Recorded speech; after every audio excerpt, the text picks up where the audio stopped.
الحمد لله نحمده ونستعينه ونستغفره ونعوذ بالله من شرور أنفسنا وسيئات أعمالنا من يهده الله فلا مضل له ومن يضلل فلا هادي له ونشهد أن لا إله إلا الله ونشهد أن محمدا عبده ورسوله أما بعد فأعوذ بالله من الشيطان الرجيم من همزه ونفخه ونفثه.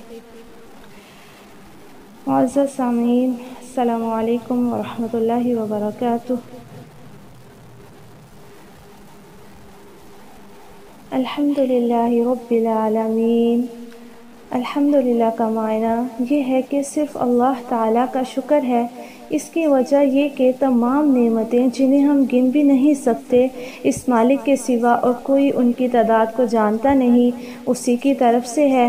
اسی نے اپنی اطاعت کے تمام اسباب ہمیں عطا فرمائے، اسی نے اپنے فرائض پورے کرنے کے لیے تمام جسمانی نعمتیں ہمیں بخشیں، پھر بے شمار دنیاوی نعمتیں اور زندگی کی تمام ضروریات ہمارے کسی حق کے بغیر ہمیں بن مانگے بخشیں۔ اس کی ہمیشگی والی نعمتیں، اس کی تیار کردہ پاکیزہ مقام جنت کو ہم کس طرح حاصل کر سکتے ہیں، یہ بھی اس نے سکھا دیا۔ بس ہم تو کہتے ہیں کہ اول و آخر اسی مالک کی پاک ذات ہر طرح کی تعریف اور حمد اور شکر کے لائق ہے۔ الحمدللہ یہ ثنا کا کلمہ ہے۔ اللہ تعالیٰ نے اپنی ثنا خود آپ کی ہے۔ بعض نے کہا کہ الحمدللہ کہنا اللہ تعالیٰ کے پاکیزہ ناموں اور اس کی بلند و بالا صفتوں سے اس کی ثنا کرنا ہے۔ ابن عباس فرماتے ہیں کہ ہر شکر کرنے والے کا کلمہ الحمدللہ ہے۔ حمد کی تفسیر سلف کے اقوال سے دیکھتے ہیں۔ حضرت عمر رضی اللہ تعالی عنہ نے ایک مرتبہ فرمایا کہ سبحان اللہ اور لا الہ الا اللہ، اور بعض روایتوں میں کہ اللہ اکبر کو تو ہم جانتے ہیں، یہ الحمدللہ کا کیا مطلب؟ حضرت علی نے جواب دیا کہ اس کلمہ کو اللہ تعالیٰ نے پسند فرمایا ہے۔ ابن عباس کہتے ہیں کہ یہ کلمہ شکر ہے۔ اس کے جواب میں اللہ تعالیٰ فرماتا ہے کہ میرے بندے نے میرا شکر کیا۔ کعب احبار کا قول ہے کہ یہ کلمہ اللہ تعالیٰ کی ثنا ہے۔ ضحاک کہتے ہیں یہ اللہ کی چادر ہے۔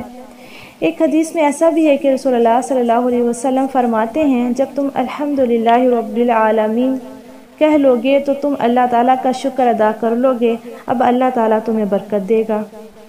اسود بن سری ایک مرتبہ حضور صلی اللہ علیہ وسلم کی خدمت میں عرض کرتے ہیں کہ میں نے ذات باری تعالیٰ کی حمد میں چند اشعار کہے ہیں، اگر اجازت ہو تو سناؤں؟ فرمایا اللہ کو اپنی حمد بہت پسند ہے۔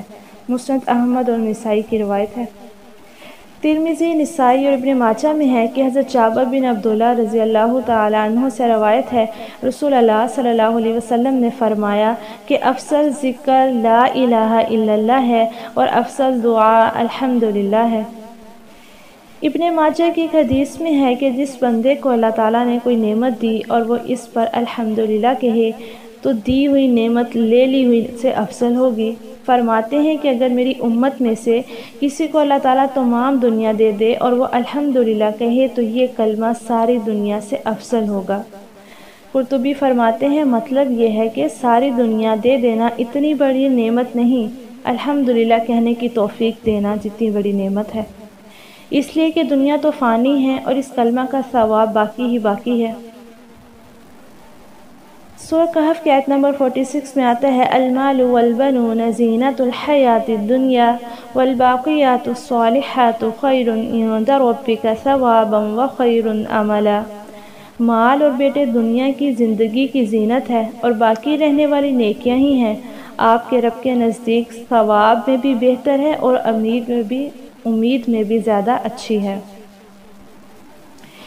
ابن ماجہ میں ابن عمر رضی اللہ تعالیٰ عنہ سے روایت ہے کہ رسول اللہ صلی اللہ علیہ وسلم نے فرمایا ایک شخص نے ایک مرتبہ کہا یا رب لک الحمد کما ينبغی لجلال وجہک وعظیم سلطانک۔ تو فرشتے گھبرا گئے کہ ہم اس کا کتنا اجر لکھیں۔ آخر اللہ تعالیٰ سے انہوں نے عرض کی کہ تیرے ایک بندے نے ایک ایسا کلمہ کہا ہے، ہم نہیں جانتے اسے کس طرح لکھیں۔ پروردگار نے باوجود جاننے کے ان سے پوچھا کہ اس نے کیا کہا ہے۔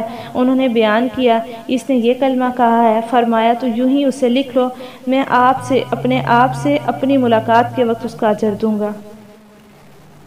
اگلا حرف ہے رب۔ رب کہتے ہیں مالک اور متصرف کو۔ لغت میں اس کا اطلاق سردار اور اصلاح کے لیے تبدیلیاں کرنے والے پر بھی ہوتا ہے۔ رب کا لفظ بھی سوائے اللہ تعالیٰ کے لیے کسی دوسرے پر نہیں کہا جا سکتا۔ آگے ہے العالمین۔ اللہ تعالیٰ کے سوا تمام مخلوق کو عالم کہتے ہیں۔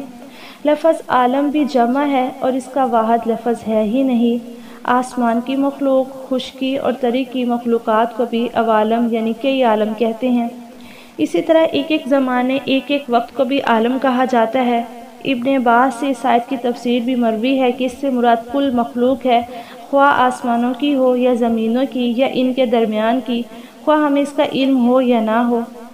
وہاب بن منبہ فرماتے ہیں کہ 18,000 عالم ہیں۔ دنیا کی ساری مخلوق ان میں سے ایک عالم ہے۔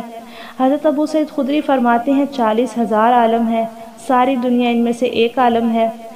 زجاج کہتے ہیں کہ اللہ تعالیٰ نے دنیا و آخرت میں جو کچھ پیدا کیا ہے وہ سب عالم ہیں۔ قرطبی کہتے ہیں کہ یہ قول صحیح ہے، اس لیے کہ یہ تمام عالمین پر مشتمل لفظ ہے۔ جیسے فرعون کے اس سوال کے جواب میں کہ رب العالمین کون ہے، موسیٰ علیہ السلام نے فرمایا تھا کہ آسمانوں، زمینوں اور دونوں کے درمیان جو کچھ ہے ان سب کا رب۔ یہ ایک آیت کی ہم نے مختصر تفسیر دیکھی جو کہ تفسیر ابن کثیر سے نقل کی گئی ہے۔ باقی کا انشاءاللہ ہم اپنی اگلی کلاس میں دیکھیں گے۔